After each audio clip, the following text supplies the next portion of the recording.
Basigo, a Kenyan electric bus company, is showcasing its locally assembled electric buses at a low-carbon e-mobility showcase activity during the ongoing second session of the United Nations Habitat Assembly in Nairobi.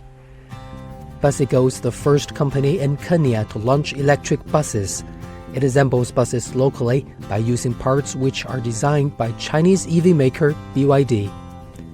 Moses Deritu, Chief Revenue Officer of Basigo, said it's urgent to start tackling issues related to climate change or pollution in Kenya. He added that cooperating with Chinese companies helps a lot in his company's development. We are at a point whereby we can no longer ignore what's going on in the world with climate change. So it's just at the time where that we have to actually start looking at what's going on with our environment. China is a leading country in EV. What I like is the fact that when you're dealing with Chinese companies, they're very open in giving you what is the latest technology.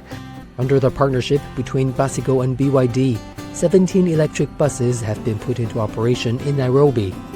Kenya launched its first charging station for public electric buses on May 25th in an effort to boost the country's transition toward green mobility.